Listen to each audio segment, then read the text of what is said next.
नमस्कार, बहुत स्वागत। आप देख रहे हैं आपकी बात मध्य प्रदेश। मैं हूं अभिलाष मिश्रा। आज हम फिर बात करेंगे उस मर्डर मिस्ट्री की जो पूरे देश में इस वक्त सुर्खियां बनी हुई हैं। बात करेंगे सोनम और राजा रघुवंशी की, बात करेंगे राज कुशवाहा की, और बात करेंगे उस तीसरे शख्स की जो इस लव ट्रायंगल को और ज्यादा पेचीदा बना रहा है। जी हां, आज इस पूरी कहानी में एक नए किरदार की एंट्री हुई है, और एंट्री भी ऐसी धमाकेदार कि आप किसी सस्पेंस फिल्म को याद कर उठेंगे।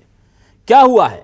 1 मार्च से 25 मार्च सोनम और राजा की सगाई के आसपास एक नंबर, जिसका एक मोबाइल ऐप जिसे ट्रू कॉलर के नाम से लोग जानते हैं, उस पर उस नंबर का नाम आ रहा है संजय वर्मा नाम का एक शख्स। सोनम ने उससे 25-24 दिनों में सैकड़ों बार बात की, 119 बार से ज्यादा बात की टोटल अगर बात की जाए। उसके बाद से वो नंबर बंद है। वो नंबर न्यूज 24 मध्य प्रदेश छत्तीसगढ़ के हाथ लगता है, और जब हम उस पर कॉल करते हैं तो नंबर स्विच ऑफ है। जितनी जानकारी उस नंबर की हमने जुटाई वो मध्य प्रदेश का ही नंबर है, और उस नंबर से लगातार बात सोनम कर रही थी। क्या ये वही शख्स है जो इस कहानी के पीछे का मास्टरमाइंड है? क्या सोनम किसी और से प्यार करती थी और राज कुशवाहा को उसने अपना टूल बनाकर राजा को निपटवा दिया? क्या सोनम वाकई में राज को भाई मानती थी और वो उसको राखी भी बांधती थी? आपको याद दिला दे तो क्या वाकई में राज कुशवाहा को सोनम भाई मानती थी, राखी बंधवाती थी, और इसी रिश्ते का हवाला देकर अपनी खुशियों के लिए उसे कत्ल करने पर मजबूर कर दिया? सिर को चकरगिन्नी कर देने वाली इस कहानी में इस नए किरदार की एंट्री के बाद अब बहुत सारे सवाल हैं, और इसीलिए इसी मुद्दे पर आज हम करेंगे आपकी बात।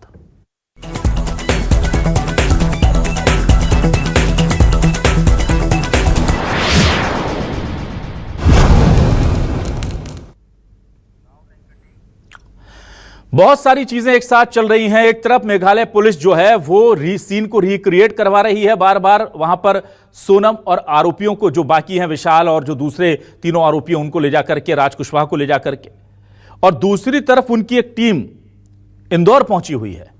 सुबह उन्होंने राजा रघुवंशी के परिजनों से बात की, और इस बातचीत में खास तौर पर उन्होंने पूछा कि सोनम की मनोदशा कैसी थी, वो कैसा बिहेव करती थी, वो कैसा रिएक्ट करती थी, क्या वो सामान्य लड़कियों की तरह बातचीत करती थी या वो कुछ स्पेशल करती थी। और उसके बाद शाम होने से पहले दोपहर बाद यह टीम पहुंच जाती है सोनम के घर।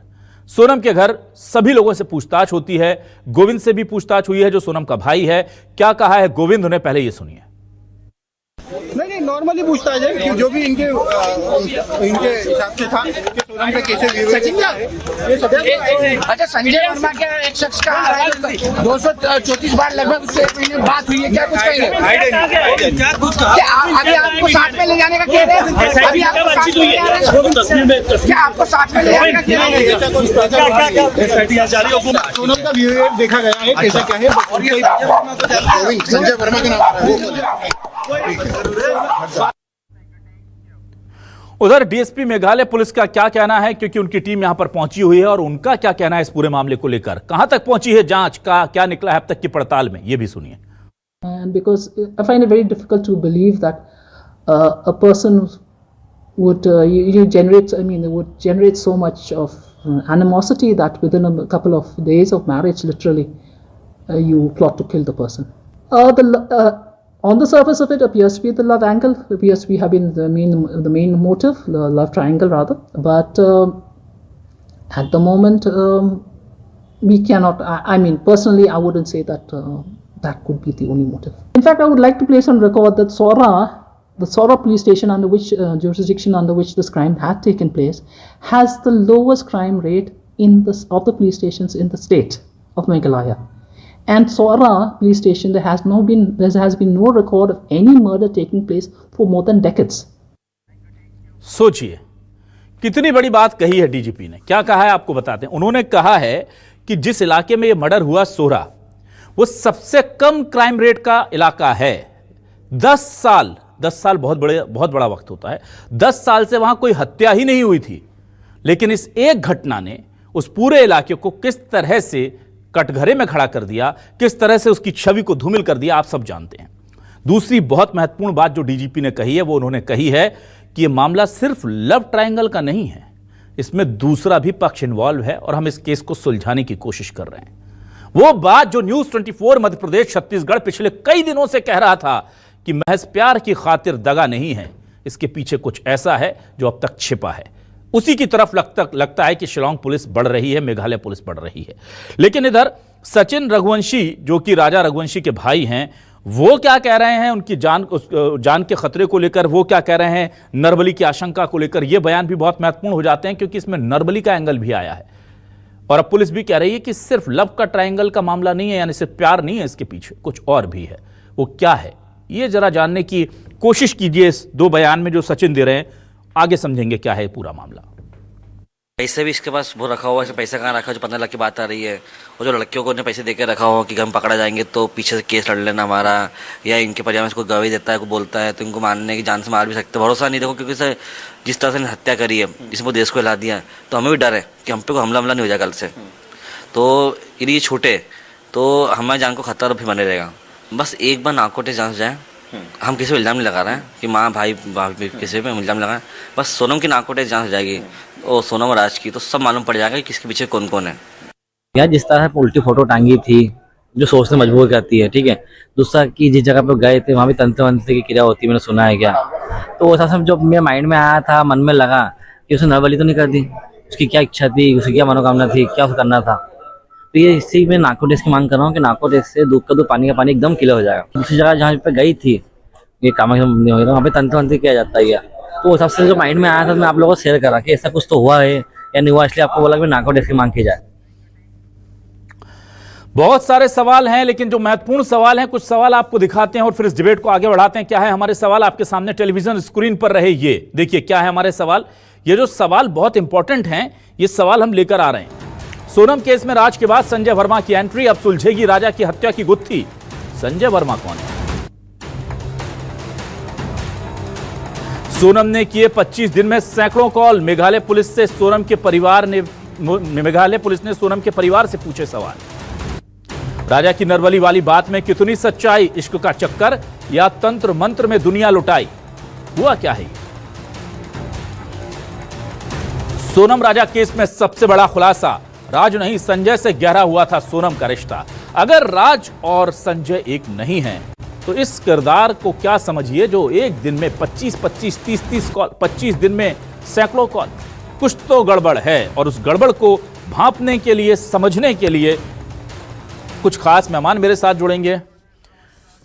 एक एक कर तारुफ आपका इन मेहमानों से करा रहा हूं। मेरे साथ आज रिटायर्ड डीसीपी दीपक भार्गव जी जुड़ रहे हैं, उनका बहुत स्वागत करूंगा। दीपक जी बहुत स्वागत है आपका। मेरे साथ डॉक्टर आकृति खत्री जुड़ी हुई हैं जो डिटेक्टिव हैं और इस तरह के केसेस को बहुत क्लोजली मॉनिटर करती हैं, रिजॉल्व करती हैं। वेलकम डॉक्टर आकृति। डॉक्टर प्रिया भटनागर हमारे साथ जुड़ गई हैं। डॉक्टर प्रिया भटनागर मनोवैज्ञानिक हैं और इस पूरे मामले को साइकोलॉजिकल तरीके से वो देखेंगी कि क्या वजह हो सकती है, क्योंकि शिलांग पुलिस जो है वो बार बार ये कह रही है कि कुछ तो उसके बोलचाल में या मानसिक स्थिति में गड़बड़ है। आज हमने आचार्य जयवर्धन भारद्वाज जी को भी जोड़ा है जो मां कामाख्या और एवं महाविद्या उपासक हैं और तंत्र मंत्र से जुड़ी हुई जो चीज़ें हैं उस पर हम जानेंगे, क्योंकि ये बहुत बड़ा एंगल है और हम इसे नेगलेक्ट करके, अवॉइड करके नहीं चल सकते। सबसे पहले मैं इस पूरे मामले में दीपक भार्गव जी के पास आता हूं जो रिटायर्ड डीसीपी हैं। दीपक जी, मेरा सवाल सीधा आपसे है सर। यहां पर मैं आपसे यह जानना चाह रहा हूं कि ये केस जो है इतना कॉम्प्लिकेटेड हो गया है कि आज हम सुन रहे थे डीजीपी मेघालय को, वो खुद कह रहे हैं कि ये लव ट्रायंगल नहीं है, इसमें कुछ और इश्यूज हैं। हम कोशिश करेंगे, मतलब अभी तक सर्टेन नहीं है, वो असर्टेन है कि हम कोशिश करेंगे कि हम इसे रिजॉल्व कर पाएं। इतना सब कुछ हाथ में आने के बाद भी इस कहानी में अभी भी ऐसे बहुत सारे लूप होल्स हैं जिनको देख करके पुलिस कंफर्म नहीं हो पा रही है और वो श्योर शॉट दावा नहीं कर पा रही कि हमने इसको रिजॉल्व कर लिया है। तो इसका मतलब ये है कि अभी बहुत कुछ भी कहना जल्दबाजी होगा क्या सर?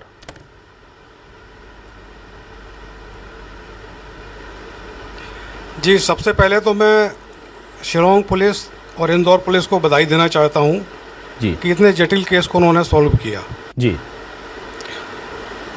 अभी तक के जो जांच से ये पाया गया है कि अभी तो मामला प्रेम के त्रिकोण का है, पर जो कॉल डिटेल्स निकाली जाएंगी और भी इन्वेस्टिगेशन किया जाएगा, उसके आधार पर और कई जानकारियां सामने आएंगी अभी।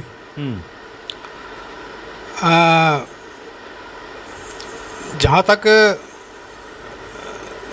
नरबली या कोई ऐसा इशू है उस बारे में मैं कुछ नहीं कहूँगा, पर जिस तरीके से इन्वेस्टिगेशन किया जा रहा है, टीम लगी हुई है जी, इससे बहुत कुछ सामने आएगा।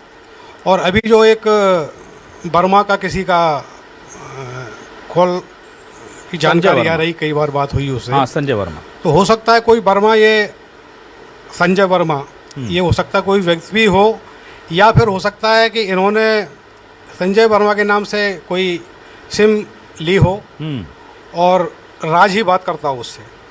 ये सब चीज़ें आगे इन्वेस्टिगेशन में जानकारी में आएंगी।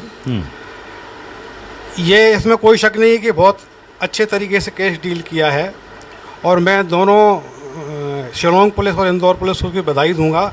साथ ही अभी तो 50% सफलता मिली है, पूरी सफलता जब भी मानी जाएगी जब सारे दोषियों को माननीय न्यायालय से दंड दिया जाएगा। ठीक है, मैं जल्दी से आ जाता हूं डॉक्टर आकृति आपके पास। डॉक्टर आकृति, मुझे बताइए कि इस पूरे मामले में जिस तरह से चीज़ें निकलकर सामने आ रही हैं, अब जो सीडीआर है वो तो हमारे पास है, कितनी देर बात हुई, कितने बजे बात हुई, कितनी सेकंड में बात हुई, लेकिन जब तक वो शख्स ना आ जाए पुलिस के हत्थे तब तक, और जब तक उस कॉल रिकॉर्डिंग को ना पुलिस जो है वो रिट्रीव कर पाए ताकि क्या बात होती थी और किससे बात होती थी, तब तक क्या फिर हमें अभी सारी चीज़ों को ओपन रखना चाहिए, या जो सुराग, जो सबूत अब तक मिले हैं, हमें आलाए कत्ल बरामद हो चुका है, जो वेपन यूज हुआ था, दूसरा वेपन भी आज मिल गया है, बहुत सारी चीज़ें हैं जो इन्होंने स्वीकार कर ली है कि हमने कत्ल किया था, तो कत्ल हुआ ये तो स्वीकार है, पर इसके पीछे के किरदार कौन है, कौन है, कितने हैं, इसके लिए वेट करना चाहिए। आपका एक्सपीरियंस क्या कहता है, या ये वो छोटी मोटी चीज़ें हो सकती हैं, मेन केस रिजॉल्व हो चुका है, ये समझे? आपका चैनल जैसे कि बहुत समय से ये कहता आ रहा है कि एक तीसरा एंगल भी है इसके अंदर, एक तीसरा शख्स भी है इसके अंदर, उसकी इन्वेस्टिगेशन की जानी चाहिए। और जैसा कि शिलोंग पुलिस ने आज निकाला भी है, एक नया कोई किरदार एक हमारे सामने ये वर्मा आए हैं। इस वजह से इसका मतलब ये तो तय है कि अभी सभी पहलू नहीं निकाले गए हैं, कुछ और भी है जो इसमें से और निकल करके आएगा। तो एक्सपीरियंस के हिसाब से देखिए, कहें तो ये लव ट्रायंगल सीधा सीधा एक चीज तो हमें दिखाई दे रही है कि इसमें लव ट्रायंगल है ही है। दूसरा जो इसमें बलि या कुछ ऐसा काला जादू कहा गया है, उस एंगल को भी इसी तरफ ही जाता है कि लव ट्रायंगल था तो उन्होंने ये सब करवाया।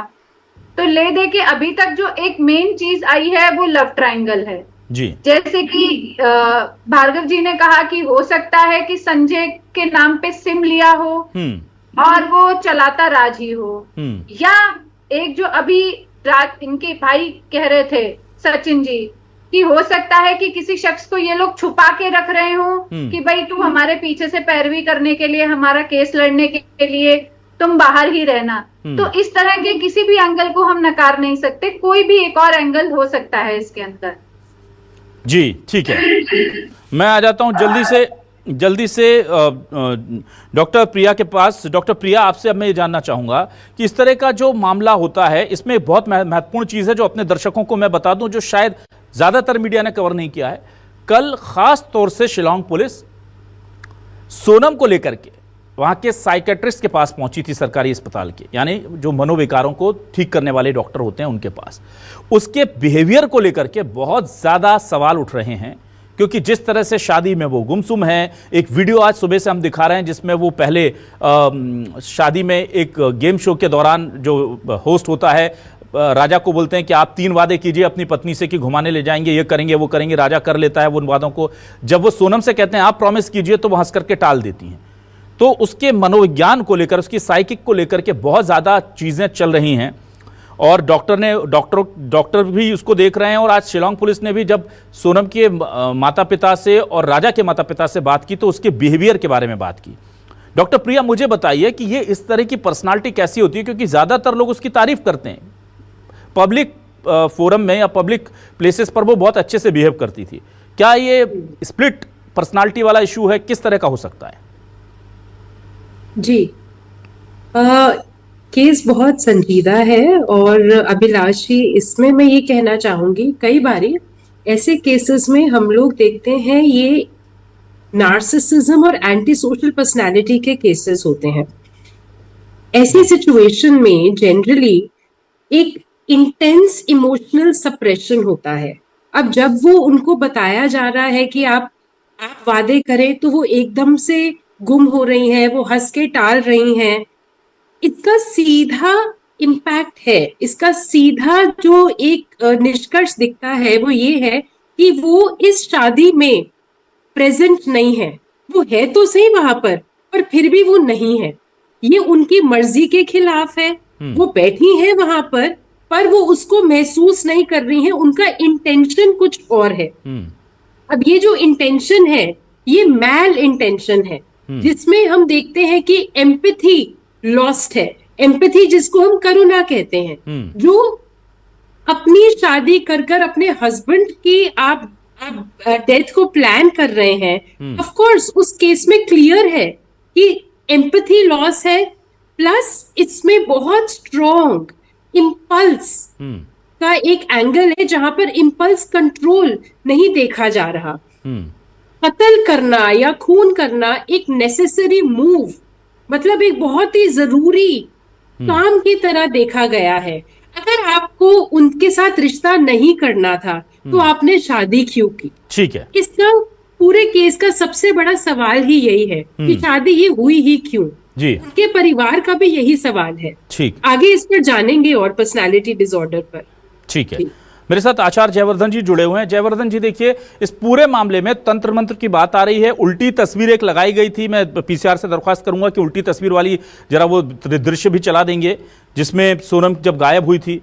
कहा यह भी गया कि जब राजा गायब हुआ था तो उसके परिवार भी उसके कपड़ों को लेकर के एक तांत्रिक के पास पहुंचे थे, और जिसने कहा था कि वो इतने दिन में मिलेगा, पर जिंदा मिला या लाश के तौर पर ये नहीं कह सकते, पर वो उतने दिन में मिला, ये दावा हुआ।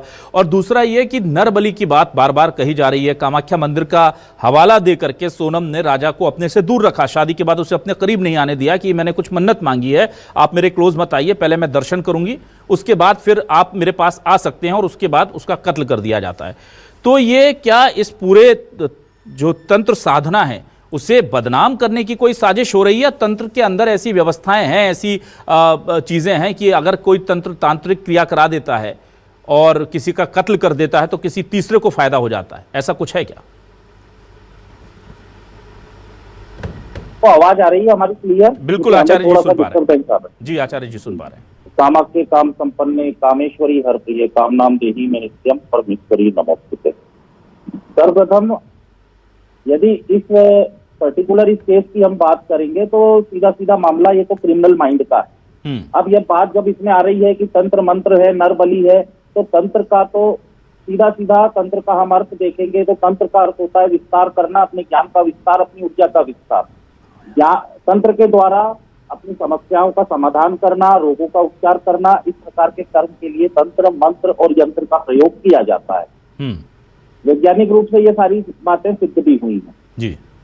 अब यदि हम बात करेंगे कि यदि ये किसी व्यक्ति विशेष के पास गए और किसी ने यदि एक संभावना के अनुसार जो बात चल रही है, क्योंकि ये दुखी मन माता का, भाई का, और हम भी दुखी हैं, सभी पूरी दुनिया दुखी है कि इस प्रकार से किसी भी परिवार के ऊपर आघात नहीं होना चाहिए। जी। जब बात तंत्र मंत्र यंत्र की आएगी और ये कामाख्या देवी जैसे पवित्र स्थल पर गए हैं, तो हो सकता है कि इनकी पत्रिका में ही कोई दोष हो और ये पहले से ही इनकी जो मानसिकता है वो कुपित हो गई हो, किसी ऐसे अधम व्यक्ति के पास गए हो जिसने ऐसी कोई बात इनको बोली हो। ऐसा हो या आवश्यक नहीं है, पर जो संभावना पे हम विचार कर रहे हैं हम उसकी बात कर रहे हैं। मुख्यतः तो तंत्र का उद्देश्य सिर्फ एक ही है, व्यक्ति, समाज, प्रदेश, देश सभी की उन्नति, सभी का विकास, सभी अच्छे से जिए, सभी प्रसन्नता पूर्वक जिए। इसके लिए हम देवी की उपासना करते हैं, इसके लिए हम देव की उपासना करते हैं, हम उसमें मंत्रों का सहारा लेते हैं, हम यंत्र का सहारा लेते हैं। ठीक है। परंतु कुछ अधम लोग इस प्रकार के कुकृत्य करके लोगों के विचारों को मलिन करके इस प्रकार की विभत्स घटनाओं को अंजाम देकर उनके लक्ष्य को प्राप्त कराने में यदि ऐसी कोई वो अब वादा करते हैं, यदि ऐसा कोई वो गारंटी लेते हैं, तो ऐसे अधम लोगों को तुरंत तत्काल प्रभाव से पकड़कर अंदर डालना चाहिए और उनका भी इलाज करना चाहिए। ठीक है, मैं जल्दी से वापस आता हूं दीपक जी के पास। दीपक जी, बहुत महत्वपूर्ण देखिए सवाल यहां पर अब ये उठता है कि इस पूरे केस को, क्योंकि क्राइम हुआ है शिलोंग मेघालय में, वहां की पुलिस हैंडल कर रही है, और वहाँ पर बहुत अच्छी उसकी जिस तरह से आपने सराहना भी की कि वो सीन रिक्रिएट कर रहे हैं, वहाँ से आलाए कत्ल को बरामद कर रहे हैं, तमाम चीज़ें हो रही हैं। लेकिन ऐसा लग रहा है कि जब ये कहानी पूरी लगती है कि सुलझने वाली है, नए किरदार आ जाते हैं। बनारस में सोनम 2 लोगों के साथ देखी गई थी, उन 2 लोगों के बारे में अब तक कुछ पता नहीं चल सका है। इंदौर में वो आकर के अकेली रुकी तो किसकी मदद से रुकी, कैसे उसने कमरा लिया किराए पर, वो किस तरह कितने दिन रही, उसको लेकर के भी छानबीन चल रही है। तो क्या आपको लगता है कि ये पूरा मामला Shillong police, Meghalaya police handle कर लेगी या इसके लिए कोई स्पेशल एजेंसी जो है उसको डिप्लॉय करना पड़ेगा? किस तरफ जाता दिख रहा है सर केस?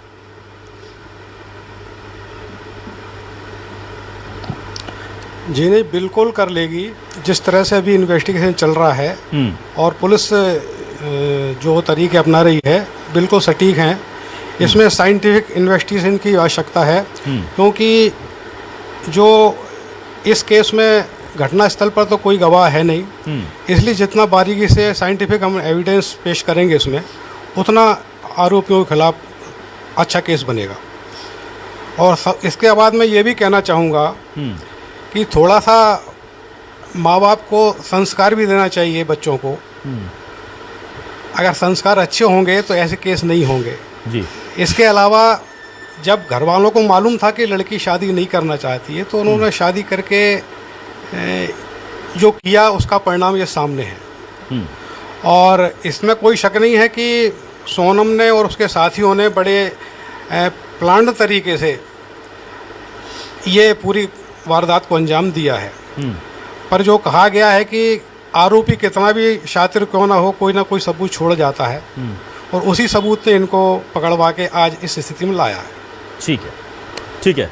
मैं डॉक्टर आकृति आपके पास आता हूं। डॉक्टर आकृति, आपसे मेरा सीधा ये सवाल है कि सोनम ने जिस हीनियस तरीके से पूरे क्राइम को, इस पूरे वारदात को अंजाम दिया, वो बहुत शातिर तरीके से काम कर रही थी। उसकी प्लानिंग सगाई से चल रही थी, लोग बताते हैं। सगाई के टाइम भी उसने डिसाइड कर लिया था कि मुझे कैसे मारना है। शादी के बाद राज को कैसे करीब, सारे बहाने उसके पास थे, सारी चीज़ें थी। मोबाइल फेंका गया, टूटा गया, आज उसको लेकर के भी बहुत खुलासे हुए हैं कि राजा को मारने के बाद उसके मोबाइल को खाई में सोनम ने ही फेंका था और बाकी जो मोबाइल है उनकी रिकवरी के लिए भी पुलिस खाक छान रही है। क्या यह भी संभावना बन सकती है, बहुत महत्वपूर्ण सवाल मैं आपसे कर रहा हूं जो अभी तक मीडिया ने नहीं उठाया, कि सोनम पूरे केस को मिसगाइड करने के लिए अब खुद को साइकोलॉजिकली इल ट्रीट कराने, दिखाने की कोशिश कर रही हो ताकि उसको जो सजा है उसमें कुछ फायदा मिल सके और वो ऐसा बिहेव करे कि भाई मुझे तो पता ही नहीं मैंने कैसे कर दिया, क्या कर दिया, या मनोवैज्ञानिक बीमारी के हवाला लेकर के उस हवाले से वो अपनी सजा को कम कराने की और लोगों की सिंपैथी गेन करने का ट्राई कर रही हो।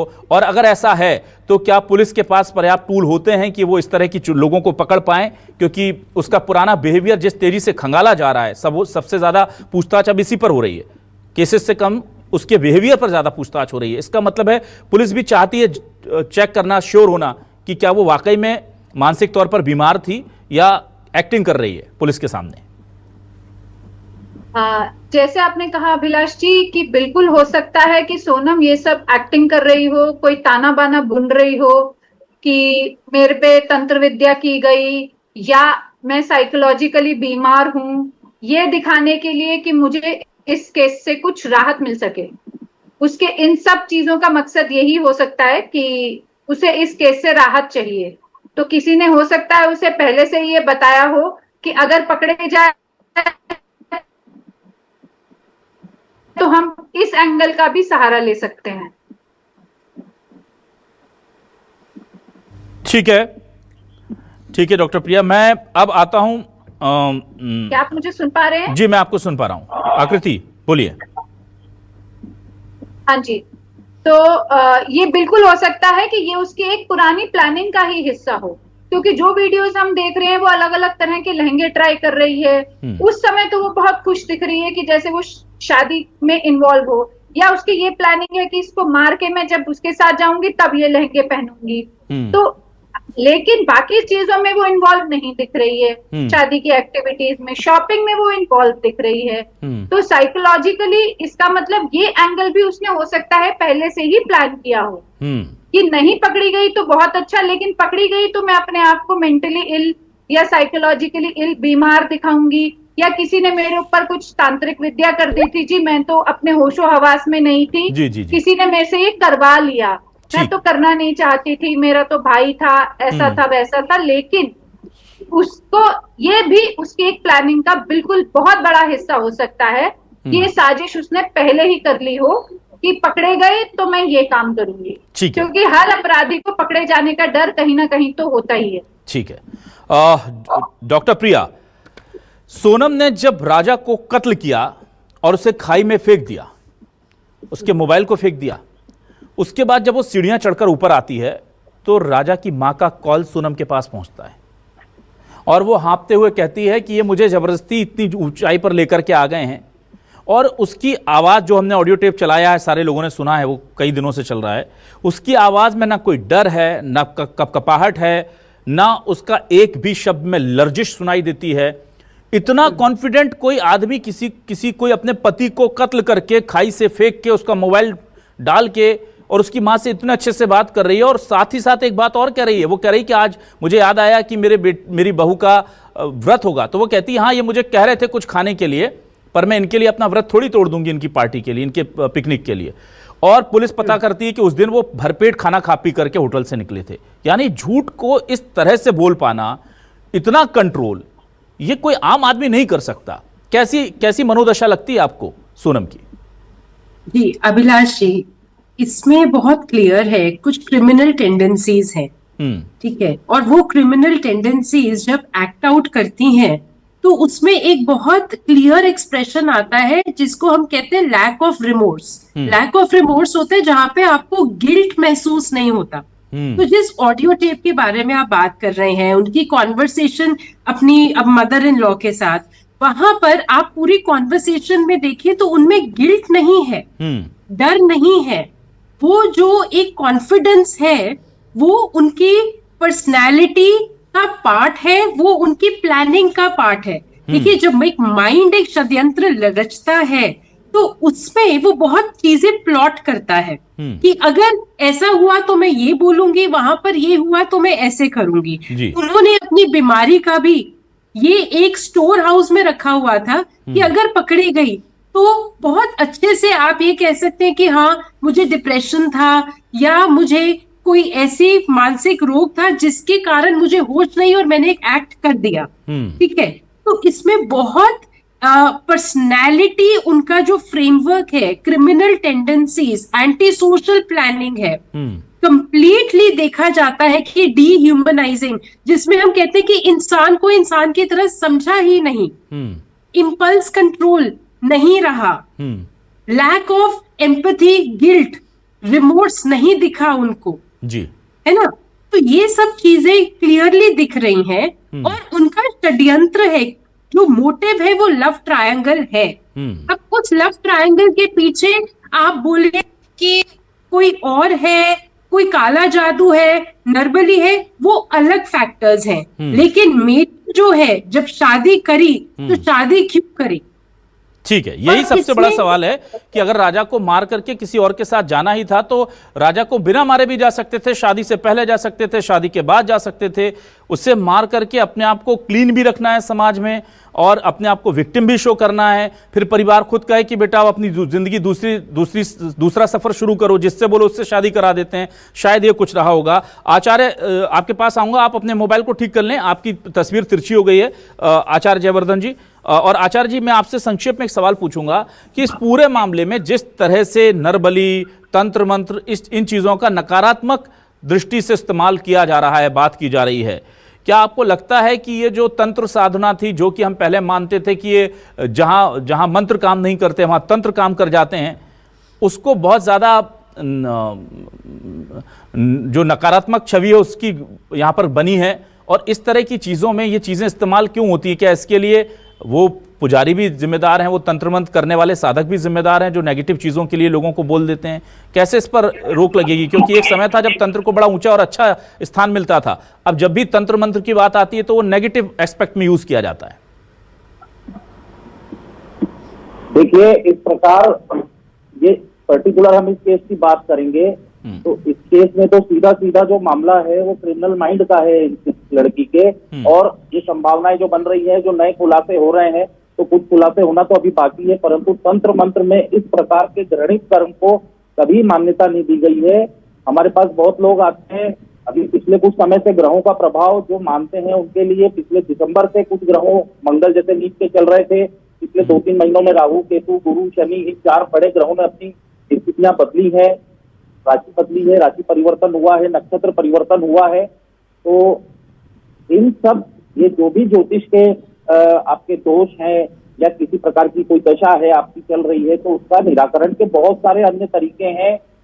जैसे मंगल दोष की बात आई तो माँ बगलामुखी उनकी अधिष्ठात्री देवी है, राहु का हुआ नमस्ता देवी उनकी अधिष्ठात्री देवी है, उनका पूजन अनुष्ठान आप करिए, करवाइए उचित व्यक्ति से और आपको लाभ मिलेगा और आपसे जो भी कार्य हैं वो सफल होंगे। परंतु यदि संभावना ये है कि इनने ये किसी अपने घर के चिराग को इनने बनाए रखने के लिए किसी दूसरे के घर के चिराग को बुझा दिया, तो इस बात को तो कोई भी आप मतलब किसी भी दृष्टि से ये बात तो ठीक है ही नहीं। इससे घोर कुकर्म क्या हो सकता है। और जो व्यक्ति आप पर विश्वास कर रहा है, मतलब पति पत्नी के रिश्ते को इनने जो ठेस पहुंचाई है आज पूरे समाज में, आज हर प्लेटफॉर्म पर आप देखेंगे इस प्रकार की जो मानसिकता से प्रभावित जितने परिवार हैं वो कैसे जी रहे हैं वो जानते हैं।